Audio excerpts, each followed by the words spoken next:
Doctor Sreevarma ஆயுள் தரும் ஆயுர்வேதா அறுவை சிகிச்சை இல்லா குணம் ஆயுள் கால நிவாரணம். நாளைக்கு பிரதமர் நரேந்திர மோடி தமிழகம் வருகிறார். என்டிஏ கூட்டணியுடைய பொதுக்கூட்டம் என்பது அண்ணா திரு விஜய் அவர்களை பொறுத்தவரை நான் ஏற்கனவே பலமுறை சொல்லி இருக்கின்றோம். அதிகாரப்பூர்வமாக இந்த கட்சியினுடைய தலைவர் அண்ணன் நயினார் நாகேந்திரன் அவர்கள் அதிகாரப்பூர்வமாக அது போன்ற பேச்சுவார்த்தை எதுவும் இல்லை என்று தொடர்ந்து சொல்லிக் கொண்டிருக்கின்றார்கள். என்னை பொறுத்தவரை ஒரு டீயும் காஃபியும் எப்பொழுதும் கலக்காது என்று சொல்லிக் கொண்டிருக்கின்றேன். காரணம் சித்தாந்தங்கள் வேறு. ஆனால் இன்னைக்கு ஊடக நண்பர்கள் உங்களுடைய ஊகத்தில் தான் பல இடத்துல எழுதுறீங்க.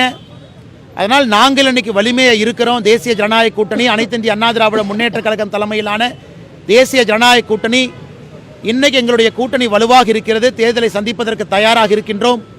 ஒரு பெரும் வெற்றியும் பெறுவோம் என்கின்ற முழு நம்பிக்கை எங்களுக்கு இருக்கு. ஒரு புறம் கட்சிக்காரங்க டிவி தொலைக்காட்சிகள்லாம் விஜய் பவன் கல்யாண் மூலமா என்டிஏக்கு வராரு அப்படின்னு தகவல் தெரிவிக்கிறாங்க. இன்னொரு புறம் செய்தி தொடர்பாளர் வெளியிட்ட அறிக்கை தொடர்பாக அவர் பொறுப்பிலிருந்து நீக்கப்படுறாரு.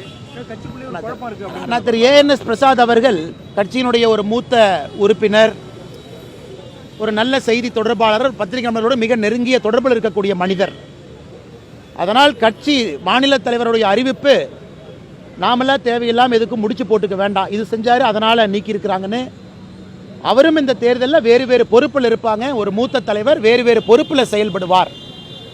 அதனால் நிச்சயமாக திரு ஏஎன்எஸ் பிரசாத் அவர்கள் எங்களுடைய மூத்த ஒரு உறுப்பினர், ஊடகத்துறையில் நிறைய அனுபவம் இருக்கக்கூடிய ஒரு மனிதர்.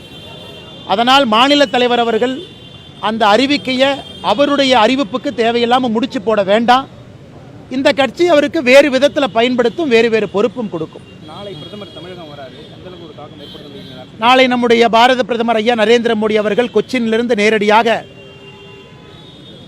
திருச்சிக்கு வர இருக்கிறாங்க. நாளைக்கு சாயந்தரம் ஒரு பிரம்மாண்டமான ஒரு பொதுக்கூட்டம் திருச்சியில் நடைபெற இருக்கிறது. இதற்கு முன்பு மதுராந்தகத்தில், மதுரையில், இப்பொழுது திருச்சியில் 3வது பொதுக்கூட்டம். நாளை வெற்றிகரமான ஒரு பொதுக்கூட்டமாக இருக்கும். ஒரு பொதுக்கூட்டமும் பேசும் பொருளாக இருந்திருக்குது. மதுராந்தகத்தை பொறுத்தவரை தேசிய ஜனநாயக கூட்டணியை லான்ச் பண்ணுச்சு. திருச்சியை பொறுத்தவரை திருப்பு முனையை ஏற்படுத்தும். அது மட்டும் இல்லாமல் தேசிய ஜனநாயக கூட்டணியுடைய வெற்றியை உறுதி செய்யக்கூடிய பொதுக்கூட்டமாக நாளை இருக்கும் என்று நாங்கள் நம்புகின்றோம். கேளுங்க ஐயா.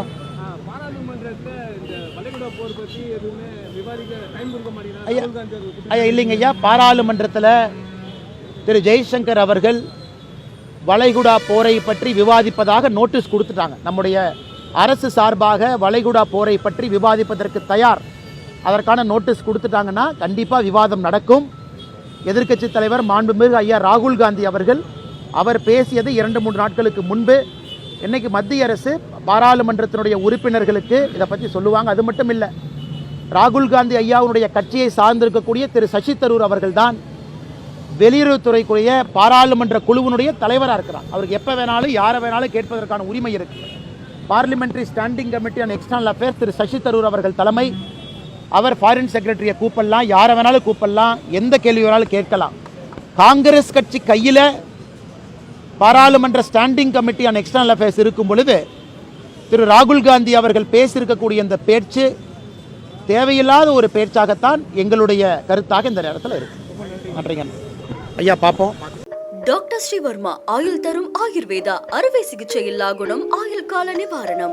Branch express courier private limited. Domestic international cargo. உங்கள் இல்லம் தேடி வந்து கொரியர் புக்கிங் டெலிவரி செய்து தரப்படும். என்றும் உங்களுடன் மை இந்தியா. முக்கிய செய்திகளை உடனுக்குடன் தெரிந்து கொள்ள சப்ஸ்கிரைப் பண்ணுங்க, பெல் பட்டனை பிரஸ் பண்ணுங்க.